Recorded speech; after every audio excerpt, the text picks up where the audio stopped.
ഇപ്പൊ നമ്മുടെ പ്രധാനമന്ത്രി ശ്രീ നരേന്ദ്രമോദി 21, 22 അടുത്ത 2 ദിവസം സൗദി അറേബ്യയിലേക്ക് പോകുന്നുണ്ട്. നമ്മൾ ഒരു നല്ല ഉഭയകക്ഷി ബന്ധം ഊട്ടി ഉറപ്പിക്കാനൊക്കെ ആയിട്ട് പോവാണ്. സ്വാഭാവികം. ഇസ്ലാമിക ശരീഅത്ത് അനുസരിച്ച് ലോകത്ത് പ്രവർത്തിക്കുന്ന ഒന്നാമത്തെ രാജ്യമാണ് സൗദി അറേബ്യ. അതായത് ഇസ്ലാം മത വിശ്വാസികൾ 100% രാജ്യം. അവിടെ അനിൽ നമ്പ്യാരുടെ ബന്ധുക്കൾ ഉണ്ടോ എന്ന് എനിക്കറിയില്ല. പിന്നീട് വരെ അവസരം കിട്ടിയില്ലെങ്കിൽ നിങ്ങളെ അടുത്ത സുഹൃത്തുക്കൾ ആരെങ്കിലൊക്കെ ജോലി ചെയ്യുന്നുണ്ടാവും. ഞാൻ 12 വർഷം സൗദിയിൽ ജോലി ചെയ്ത ആളാണ്. ആ രാജ്യവുമായി നമുക്കുള്ള ബന്ധം ഇവരുമായിട്ട് എന്താ ബന്ധം? ആ രാജ്യത്ത് 1 ലക്ഷത്തിലധികം ഹൈന്ദവ മതവിശ്വാസികൾ സന്തോഷത്തോടെ ജോലി ചെയ്ത് ജീവിക്കുന്നുണ്ട് 40 കൊല്ലത്തോളമായി. അതൊക്കെ നാട്ടുകാർക്ക് അറിയാവുന്ന കാര്യം അല്ലേ? ഇനി മറ്റൊട്ടപ്പുറത്ത് ഇപ്പൊ നമ്മൾ അബുദാബിയിൽ 25 ഏക്കർ ഭൂമിയാണ് ക്ഷേത്രം നിർമ്മിക്കാൻ വേണ്ടി ഒരു ഇസ്ലാമിക രാജ്യം കൊടുത്തിട്ടുണ്ട്. ഇസ്ലാമിക രാജ്യം കേട്ടോ, ഇവനെ പറഞ്ഞാൽ മനസ്സിലാവില്ല. നരേന്ദ്രമോദി ചെല്ലുന്നു. അവിടെ ജോലിക്ക് പോയിട്ടുള്ള ഹൈന്ദവ മതവിശ്വാസികൾ നമ്മള് മതേതരമാണ് എന്ന് നമ്മൾ വെറുതെ പറയല്ല. യഥാർത്ഥ ഇസ്ലാം മതത്തെ നിങ്ങൾ നിരീക്ഷിക്കേണ്ടത് അവിടെയാണ്. ആരോട് ഇതിങ്ങനെ എത്ര വട്ടം പറഞ്ഞു? മറ്റ് മതവിശ്വാസികളോട് എങ്ങനെയാണ് കഴിയേണ്ടതെന്ന് ജീവിച്ച് കാണിക്കുകയാണ്. ഇനി നരേന്ദ്രമോദി അവിടെ പോയി നടത്തുന്ന പ്രസ്താവനകൾ, മുഹമ്മദ് ബിൻ സൽമാനെ കാണുമ്പോഴുള്ള സംഗതി, ഞാൻ പറഞ്ഞത് ഇതാണ് ഇസ്ലാമിക രാജ്യങ്ങൾ. അങ്ങനെ വരാൻ വഴിയില്ലല്ലോ. പക്ഷെ അങ്ങനെ വന്നല്ലോ. പിന്നെ ബംഗ്ലാദേശിലോ മറ്റ് സ്ഥലത്തോ ഉണ്ടാകുന്ന കലാപങ്ങളോ അല്ലെങ്കിൽ സംഘർഷങ്ങളോ ഞാൻ തുടക്കത്തിൽ പറഞ്ഞു, നമ്മളെ അഭിപ്രായമാണ് നമുക്ക് പറയാൻ പറ്റുള്ളൂ. നീ പറഞ്ഞത് ശരിയാ. നമ്മൾ ചെയ്യുന്നതേ നമുക്ക് കാണിച്ചു തരാൻ കഴിയുള്ളൂ. അതുകൊണ്ട് വേറെ ആരെങ്കിലും ചെയ്യുന്ന കുഴപ്പങ്ങള്, കുറ്റങ്ങള്, അതിന്റെ ഉത്തരവാദി നമ്മൾ. അത് നമുക്ക് എന്തേ ചെയ്യാൻ പറ്റുള്ളൂ? അഭിപ്രായം പറയാനേ പറ്റുള്ളൂ. കള്ളം പറയേണ്ട കാര്യം നിനക്കില്ല. ആ അഭിപ്രായം പറയും നമ്മൾ. തുടക്കത്തിലെ ഞാൻ പറഞ്ഞു, ഒരു മനുഷ്യരെയും കൊല്ലാൻ പാടില്ല. അതിന്റെ അവകാശം നമുക്കില്ല. ധാർമ്മികമായി തെറ്റാണ്, മതപരമായി തെറ്റാണ്, നിയമപരമായി തെറ്റാണ്. അതല്ലേ അതിന്റെ ഒരു ന്യായം. അത് ഉറക്കെ പറഞ്ഞാല് അതിന് വിരുദ്ധമായി എന്തെങ്കിലും ചെയ്തിട്ടുണ്ടെങ്കിൽ ഈ യുവരാജ് ഗോകുലിനും സുമേഷിനും നിങ്ങൾക്ക് പറയാൻ പറ്റും. ഞാൻ എന്റെ അങ്ങനെ പറയുമ്പോഴും RSSനെ കുറ്റപ്പെടുത്താനാണ് താങ്കൾ സമയം ഉപയോഗിച്ചത്. അല്ല, അളിയ നല്ല ഫോമിലായല്ലോ. ഞാൻ ചോദിക്കട്ടെ, നിങ്ങൾ ഈ ശ്രീ അനിൽ നമ്പ്യാർ ഒരു മുതിർന്ന മാധ്യമ പ്രവർത്തകനാണ്. നിങ്ങൾ ഇരിക്കുന്നത് ജനൻ ടിവിയുടെ പ്രധാനപ്പെട്ട ചുമതലയിലാണെങ്കിൽ കൂടി എന്നോട് പലപ്പോഴും പലരും പറയും, ഷാക്കിർ വെറുതെ എന്തിനാ ജനൻ ടിവി പോണെന്ന്.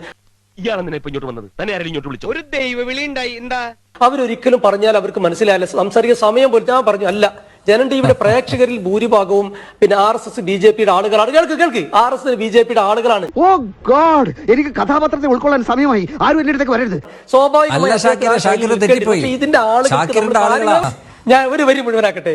ഈ യുവരാജ് ഗോകുലും BJPയുടെ സുഹൃത്തുക്കളും അനിൽ നമ്പ്യാർക്കൊക്കെ നമ്മളിത് പറഞ്ഞു കൊടുത്താൽ അവരിത് കേൾക്കാത്തോണ്ട് നേരത്തെ കാഫിറിനെ പറ്റി പറഞ്ഞു, വഖഫിനെ പറ്റി, ഈ അറബി പദങ്ങളുടെ അർത്ഥം മനസ്സിലാക്കിയതിന് നിങ്ങൾക്ക് മനസ്സിലാവും. അതിന് ഒരു ബുദ്ധി വേണം, അതിവനില്ല.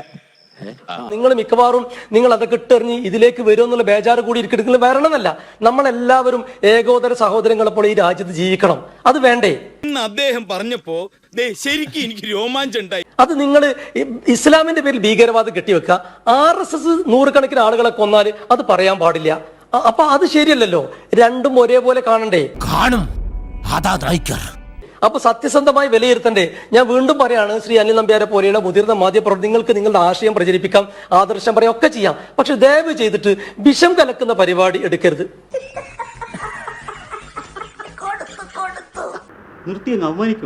ശ്രീ അനിൽ നമ്പ്യാരെ പോലെയുള്ള മുതിർന്ന മാധ്യമപ്രവർത്തകർക്ക് നിങ്ങളുടെ ആശയം പ്രചരിപ്പിക്കാം, ആദർശം പറയാം, ഒക്കെ ചെയ്യാം. പക്ഷെ ദയവ് ചെയ്തിട്ട് വിഷം കലക്കുന്ന പരിപാടി എടുക്കരുത്.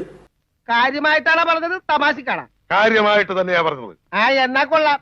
ഒരുപാട് തമാശ എനിക്ക് ഇഷ്ടമല്ല, പറഞ്ഞേക്കാം. അത് കുഴപ്പമൊന്നുമില്ല. അമ്മാവനത് പുത്തിരിയൊന്നുമല്ല. അത് നമ്മുടെ സമൂഹത്തിന് അപകടകരമാണ്. ഇപ്പൊ ഇന്ത്യയിൽ പെട്രോളിന് വില കൂടിയാൽ ഏറ്റവും കൂടുതൽ ബുദ്ധിമുട്ടാകുന്നത് 80% വരുന്ന ഹൈന്ദവ വിശ്വാസികളാണ്. ഇതൊക്കെ എല്ലാവർക്കും അറിയാവുന്ന കാര്യമല്ലേ? ഓർമ്മിപ്പിച്ചതാ പ്രസിഡന്റ്, ഒന്ന് ഓർമ്മിപ്പിച്ചതാ. ജോലിയില്ലാഞ്ഞാൽ ഏറ്റവും കൂടുതൽ പ്രയാസപ്പെടുന്ന ഹൈന്ദവ മതവിശ്വാസികളാണ്. നിങ്ങൾ എന്താ പ്രതികരിക്കാത്തത്? ആ രീതിയിൽ നരേന്ദ്രമോദി സർക്കാർ രാജ്യത്തെ ഹിന്ദുക്കളെ ഉപദ്രവിക്കല്ലേ? ഇത് നാളെ പരസ്യമായിട്ട് പബ്ലിക് റോഡിലിട്ട് ജനം ചവിട്ടും. അതിനൊന്നും ഇനി കാലതാമസമില്ലടോ. നമുക്ക് ചർച്ച ചെയ്യണ്ടേ? നിങ്ങൾ എന്താ ചർച്ച ചെയ്യാത്തത്? യുവരാജ് ഗോകുലിന് പരാതിയില്ലേ? യുവരാജ് ഗോകുലിന്റെ വീട്ടിലെ ഗ്യാസിന് എത്ര പൈസ കൂടി? എന്താ നിങ്ങൾ പ്രശ്നം ഉണ്ടാക്കാത്തത്? കോമഡി ഇല്ലാത്ത സീനിൽ വെറുതെ ചിരിക്കല്ലേ. ശ്രീ സുമേഷ് ഏട്ടൻ ഞങ്ങളെ വളരെ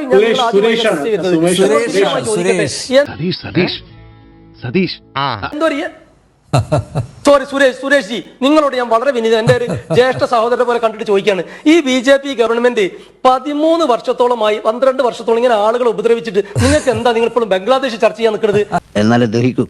ഒരു പ്രത്യേക ജീവിതമല്ലേ? എല്ലാ കാലത്തും എല്ലാരെയും വിട്ടികളാക്കാവുന്ന കരുതണ്ട. പറഞ്ഞിട്ട് എന്താ കാര്യം? എന്ത് ചെയ്താലും നന്നാവില്ലെന്ന് പറഞ്ഞ് ഈ ലോകത്ത് കുറെ എണ്ണം അവതരിച്ചിട്ടുണ്ട്. അതാ ഈ അവതാരം.